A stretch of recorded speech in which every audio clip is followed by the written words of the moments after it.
ہوتے ہیں یا جنہوں نے اپنا مطلب مذہب کو ڈیپلی نہیں دیکھا ہوتا، نہیں جانا ہوتا، سنی سنائی باتیں ان کے ذہن میں ہوتی ہیں، ان کے ذہن میں تصور یہ ہوتا ہے کہ جب کبھی کوئی ایسی محفل ہوگی، نعتیہ محفل یا ذکر کی محفل، میلاد کی محفل، تو ہمارے نبی اس محفل میں ضرور تشریف لاتے ہیں۔ یا ایک کانسیپٹ ہوتا ہے کہ ہم کہتے ہیں یا رسول اللہ، اس کا مطلب ہے کہ ہمارے نبی ہر جگہ موجود ہیں، یہاں بھی ہیں، یہاں بھی ہیں، یہاں بھی ہیں، تو ہم نبی قریب سے پکارتے ہیں یا رسول اللہ۔ یہ ہمارا خیال نہیں۔ پہلی بات یہ کہ یہ مسلمانوں کا عقیدہ نہیں ہے کہ جب بھی کوئی محفل ہوگی ہمارے نبی ضرور اس میں تشریف لاتے ہیں، یہ ہمارا عقیدہ نہیں۔ ہمارا یہ عقیدہ ضرور ہے کہ اگر ہمارے نبی تشریف لانا چاہیں تو اللہ کی عطا سے تشریف لا سکتے ہیں۔ اس میں فرق ہے، لاتے ہیں اور لا سکتے ہیں، اس میں فرق ہے۔ لاتے ہیں کا مطلب کہ لازم لاتے ہیں، لا سکتے ہیں کا مطلب کہ لازم نہیں ہے کہ آئیں، لیکن آنا چاہیں تو اللہ کے عطا سے تشریف لا سکتے ہیں۔ یہ فرق ملحوظ ہے۔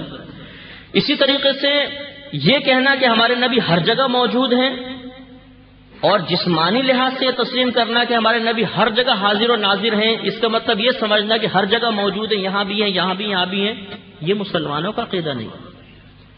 ہمارا عقیدہ یہ ہے، مسلمانوں کا عقیدہ یہ ہوتا ہے کہ ہمارے نبی کریم صلی اللہ علیہ وسلم مدینہ منورہ میں اپنی قبر انور میں اسی طریقے سے حیات ہیں جیسے آج سے 1500 سال پہلے دنیا میں تشریف فرما تھے۔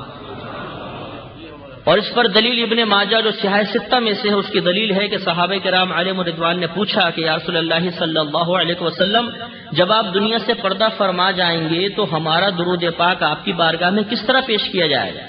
یعنی ابھی تو پیش کیا جاتا ہے، پھر تو آپ وصال فرما جائیں گے۔ تو نبی کریم صلی اللہ علیہ وسلم کے الفاظ کریمہ کا مفہوم یہ ہے، آپ نے ارشاد فرمایا کہ اللہ تبارک و تعالی نے زمین پر انبیاء علیہم السلام کے اجسام کا کھانا حرام فرما دیا ہے۔ تمام نبی زندہ ہیں، اللہ تعالیٰ انہیں قبر میں رزق عطا فرماتا ہے۔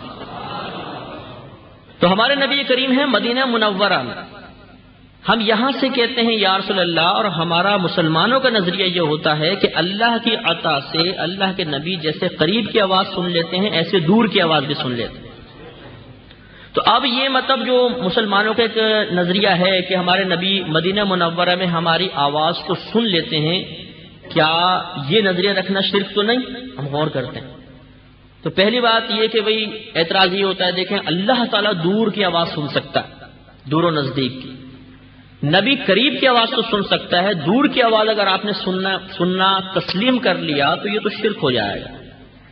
تو اس کا دو طرح ہی جواب دیا جاتا ہے۔ ایک جواب تو یہ ہے کہ اللہ تبارک و تعالی دور کی آواز سنتا ہی نہیں ہے۔ وہ کیسے؟ وہ اس لیے کہ اللہ تعالی کو پہلے آپ یہ ثابت کریں کہ وہ کسی شے سے دور ہے، بتائیں وہ چیز لے کر آئیں جس سے اللہ تعالیٰ دور ہو۔ تو اللہ تعالیٰ تو کسی مخلوق سے دور ہے ہی نہیں، وہ تو ہماری شہرت سے زیادہ قریب ہے۔ تو اللہ تعالیٰ تو فقط قریب کی آواز سنتا ہے، دور کی آواز سننا فقط نبی کا خاصہ ہو سکتا ہے۔ جو یہ کہے کہ اللہ تعالیٰ دور کی آواز سنتا ہے، پہلے وہ یہ ثابت کرے کہ اللہ دور ہے، اور یہ ثابت نہیں کر سکتا۔ ہاں شاید جس کا رب دور ہوگا وہ پکارتا ہوگا، ہمارا رب تو بہت نزدیک ہے، وہ تو شہرت سے زیادہ قریب ہے۔ ہاں ہمارے نبی جسمانی لحاظ سے ہم سے دور ہیں، روحانی اعتبار سے ہمارے قلب میں ہیں، جسمانی اعتبار سے دور ہیں، تو نبی کو دور سے پکارا جائے گا، اللہ تعالیٰ کو نہیں۔ ایک جواب تو یہ ہے۔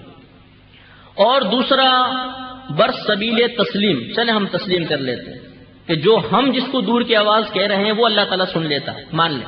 تو پھر اب یہی بات کہ اب ہم یہ دیکھیں گے کہ نبی کریم کا دور سے سننا یہ بھی ایک صفت ہے، اللہ تعالیٰ کا دور سے سننا یہ بھی ایک صفت ہے، ان میں کوئی فرق بھی ہے کہ نہیں ہے؟ تو وہی تین فرقوں سے شرک جڑ سے اکھڑ جائے گا کہ اللہ تبارک و تعالیٰ کا دور سے سننا ذاتی، نبی کا عطائی، اللہ کا لامحدود، نبی کا محدود، اللہ کا غیر فانی، نبی کا فنا پذیر ہو سکتا ہے۔ تو اب آپ یہ بتائیے کہ پھر یہ شرک کیسے رہا؟ اچھا، میلاد مصطفیٰ منائی 12ویں شریف، کیا یہ شرک ہے کہ نہیں؟ تو اب آپ خود غور کریں کہ میلاد پاک میں تو شرک کا شائبہ ہو ہی نہیں سکتا۔ شرک تو اس صورت میں ہو جب اللہ کے لیے بھی پہلے میلاد مان لیں۔ اللہ کی میلاد ہو سکتی ہے؟ میلاد تو اس کی ہے جو پہلے نہیں تھا پھر وجود میں آیا. ہمارے نبی پہلے کائنات میں نہیں تھے، ازلی ذات فقط اللہ تعالیٰ کی ہے. پھر اللہ نے اپنے حبیب کریم صلی اللہ علیہ وسلم کو پیدا فرمایا. تو میلاد تو اسی کی منائی جائے گی جو پیدا ہوا.